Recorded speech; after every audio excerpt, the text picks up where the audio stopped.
안녕하세요. 예수님이라는 랍비를 닮고 싶은 랍비킴입니다. 오늘 저는 여러분들께 이야기 교육이라고 하는 기독교 교육의 교육 방법 중에 하나를 소개해드리고자 합니다. 여러분, 이야기라는 것에 대해서 많이들 들어보셨죠? 이야기는 쉽게 말하면 줄거리가 있는 말이나 글을 의미합니다. 여러분이 마블이라고 하는 것 너무나 잘 알고 계시죠? 이 마블이라고 하는 세계관에는 정말 수많은 이야기들과 수많은 등장인물들이 나옵니다.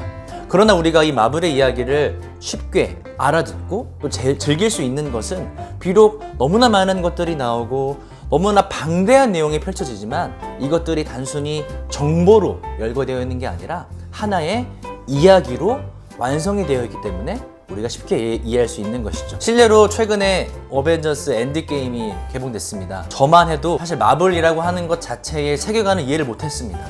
그러나 이 마블이라고 하는 영화사가 아이언맨부터 시작해서 하나하나의 영웅들의 이야기를 다뤄주었기 때문에 저같이 마블을 몰랐던 사람들도 엔드게임이라는 말을 듣기만 해도 그 엔드게임의 스토리가 어떻게 진행되고 그 등장인물이 누가 나오고 그 성격들이 어떻게 조화가 되고 어떻게 등장하게 됐는지를 자연스럽게 이해할 수 있게 되죠. 이야기는 이처럼 우리가 너무나 많은 정보들을 전달하기 어려울 때 그것을 한 번에 전달할 수 있는 역할을 하게 해줍니다. 그래서 어떤 학자는 우리의 존재 자체가 사실은 이야기다라고 얘기합니다. 여러분, 나라는 사람을 정의할 때 혹시 어떻게 정의하시나요? 한마디로 정의할 수가 있으신가요? 오늘의 나는 그냥 오늘 존재하는 나만 있는 게 아닙니다. 어제 내가 경험한 것들, 또 내가 오늘 경험한 그 모든 일들이 겹쳐져서 나라는 이야기로 표현이 되는 거죠. 여러분, 우리가 회사의 면접을 보고 서류 지원을 할 때 왜 우리가 열받습니까? 이 회사가 나라는 사람을 알지도 못하면서 떨어뜨릴 때의 그 박탈감, 내가 누군지 모르는데 이 회사가 어떻게 합니까? 그 모든 것은 바로 우리가 이야기와 같은 존재이기 때문이죠. 이야기로 배우고 가르친다는 것은 도대체 무엇을 의미하는 것일까요? 이것은 삶의 존재 방식 그 자체로 우리가 아이들을 가르친다는 것입니다. 단순한 정보의 이해, 습득과는 전혀 다릅니다. 각 요소들이 의미하는 뜻을 알 뿐만 아니라 그 요소들이 한데 얽힌 그 이야기 속에서 각각의 정보들이 어떠한 의미를 품고 있는지를 알아내는 것이죠. 저희가 나라를 사랑해야 한다고 하는 애국정신을 아이들에게 가르친다고 해봅시다. 이럴 때 우리는 아이들에게 애국이라는 뜻이 무엇인지, 이 단어를 풀이하고 그에 맞는 삶이 무엇인지를 말해줄 수 있습니다. 그러나 이러한 단순한 정보의 전달보다 더욱 효과적인 것은 우리가 알고 있는 선인들의 이야기를 아이들에게 들려주는 것입니다. 누가 있을까요? 우리가 너무나 잘 알고 있듯이 충무공 이순신의 이야기가 있겠죠. 또 우리나라를 위해 헌신하신 분들의 이야기가 있을 것입니다. 우리가 아이들에게 애국이 이거고 이렇게 하는 것이 나라를 사랑하는 거다 라고 말하는 것보다 저희 아이들에게 이 이야기를 들려주는 것이 오히려 더 좋은, 더 효과적인 교육이 될 수 있다는 것이죠. 이러한 이야기 교육을 기독교 교육에서 활용한다는 것은 과연 어떠한 의미가 될 수 있을까요? 기독교 교육에 가르치고자 하는 그 핵심 주제, 또 그 주제를 품고 있는 핵심 교재는 바로 성경입니다. 성경은 오랜 시간 하나님을 따랐던 수많은 백성들의 이야기 자체가 담겨있는 귀중한 책이죠. 우리가 헤아릴 수 없는 수많은 삶의 방식, 하나님을 따르고 하나님을 예배하고 하나님을 표현했던 그 수많은 사람들의 삶의 방식을 그대로 이해하고 또 우리가 살아낼 수 있는 그 귀한 자료가 바로 성경입니다. 즉, 우리가 기독교 교육 안에서 이 이야기 교육을 활용한다는 것은 하나님을 따르는 수많은 이야기가 담긴 이 성경을 아이들에게 들려주고 이 이야기 자체를 가르친다는 의미가 될 것입니다.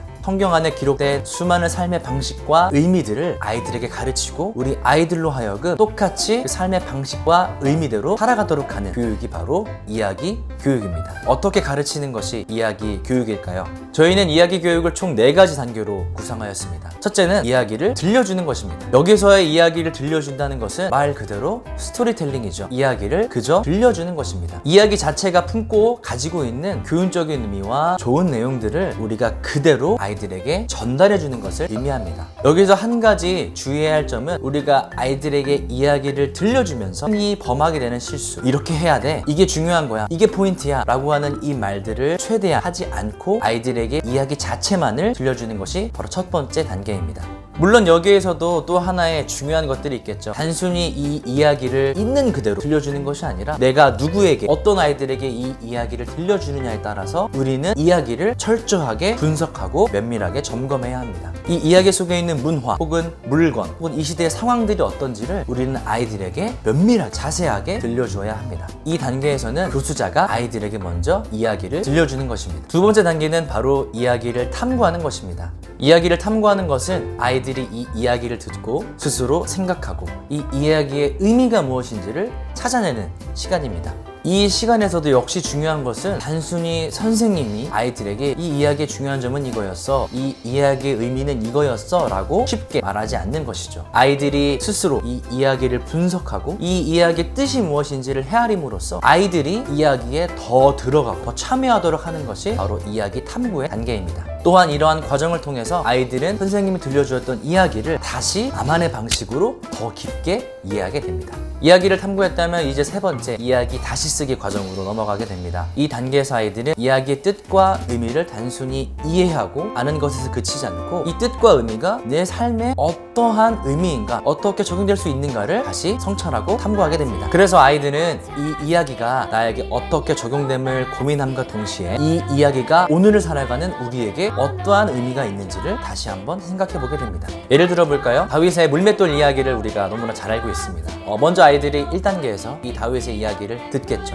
흔히 아는 다윗과 골리앗, 그리고 물맷돌을 던져서 골리앗이 죽게 되는 이야기를 들었습니다. 그 다음 두 번째 탐구하기 단계에서 아이들은 당시의 상황에 대해서 배우게 됩니다. 어떤 나라가 전쟁을 하고 있었고 다윗은 왜 그때 그 전쟁에 참여했고 다윗이 입었던 갑옷은 어떤 걸 의미하고 다윗이 돌렸던 물맷돌은 무엇을 의미하는지를 탐구하기를 통해서 배우게 되죠. 그리고 이야기 다시 쓰기 과정에서 아이들은 다윗의 물맷돌 이야기에 나오는 그 모든 요소들이 내 삶에 있어서 어떤 의미인지를 다시 생각하게 됩니다. 어린아이라면 이 다윗의 상황이 단순히 힘들고 어려운 상황으로 생각하게 되겠죠. 초등학생이라면 친구들과의 관계나 혹은 부모님과의 어려움 혹은 학원에서 내가 마주하는 어려움들이 될 것입니다. 청소년이라면 어쩌면 내가 마주하고 있는 정체성이나 혹은 진로에 대한 어려움일 수도 있겠죠. 또 청년이라면 내 삶을 둘러싼 현실적인 어려움, 등록금, 돈의 문제, 빚의 문제 이런 것들을 어떻게 내가 뚫고 갈 수 있을지를 생각하게 됩니다. 즉 이 다시 쓰기 과정에서 이야기를 들은 학습자들은 이제 이 이야기가 내 현실에 어떤 의미인지를 생각하게 되는 과정입니다. 그리고 네 번째 마지막으로 이야기 살아내기 과정으로 나아가게 됩니다. 이 과정은 이제 삶으로 돌아가서 이 이야기를 직접 살아내는 단계입니다. 아까도 말씀드렸지만 우리의 존재 자체가 바로 이야기입니다. 아이들이 교회를 떠나는 순간 우리 아이들은 다시 삶 가운데 자신의 이야기를 쓸어가는 것이 단순히 놀러가는 것이 아니고 일주일 동안 떠나 있는 것이 아닙니다. 아이들은 이제 그 아이들이 들은 이야기를 쓰기 위해 살아내기 위해 현장으로 가게 되는 것이죠. 즉 이 마지막 네 번째 단계에서 우리가 아이들에게 들려준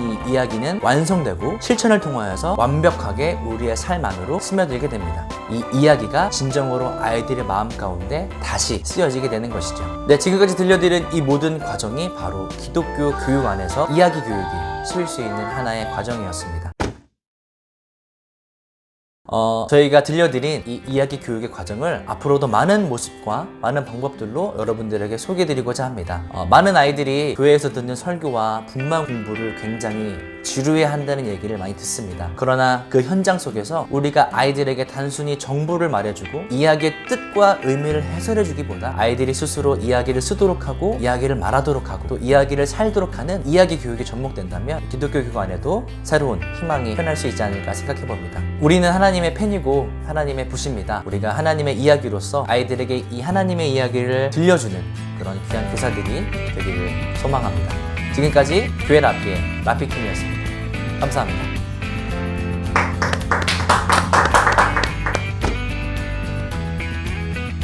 보드게임 시장에서 사랑받고 있는 딕시시라는 게임을 소개해드리려고 합니다. 이 게임은 실제로 이 스토리텔링과 관련된 활동을 위해서 많이 활용되어지고 있는 게임 중에 하나고요. 게임성도 있기 때문에 그냥 즐기기만으로도 충분한 게임입니다. 앞에 나와 있는 것처럼 하나의 그림 속에 1000가지 생각이라고 하는 그런 문구가 적혀 있는데요. 우리가 하나의 그림을 보더라도 서로 다른 생각을 가질 수 있다는 것을 의미하고 있습니다. 게임은 이렇게 카드로 이루어지는 구성물이라는 것을 말씀을 드릴 수 있겠고요. 게임은 간단히 이렇게 진행되어집니다. 하나의 카드를 가지고 자신이 이 카드에 알맞다고 생각하는 문구를 얘기하는 겁니다. 예를 들어서 제가 이 카드를 보았을 때 외로움이라는 단어를 떠올렸다고 생각을 해봅시다. 그렇게 했을 때 저는 이제 이야기꾼이 되어서 문제 출제자가 되는 겁니다. 이렇게 문제를 출제하면 됩니다. 외로움이라는 이렇게 얘기를 하며 카드를 내려놓습니다.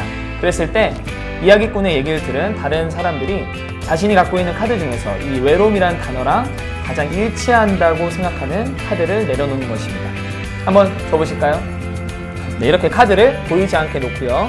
이야기꾼은 이걸 섞습니다. 섞은 다음에 이제 모두에게 공개를 하고 공개된 카드 중에서 이야기꾼이 낸 카드가 무엇이었을지를 맞추는 게임입니다. 게임은 이렇게 진행이 되어지지만 더욱 중요한 것은 이것을 우리가 교육적으로 사용한다면 게임이 끝난 다음에 이렇게 물을 수 있을 것입니다. 너는 이 카드를 외로움이라고 선택을 했는데 너는 이 카드가 왜 외로움과 연관되어진다고 생각하니?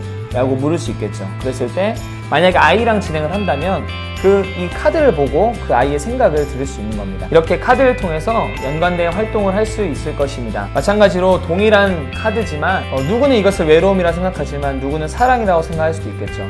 이것을 통해서 우리가 서로 다른 생각을 가지고 있을 수 있고 우리가 보는 시선이 충분히 다를 수 있다는 것을 하나의 게임을 통해서 우리가 활동으로 풀어낼 수 있을 것입니다. 네, 지금까지 스토리텔링을 활용할 수 있는 보드게임 딕시즈였습니다.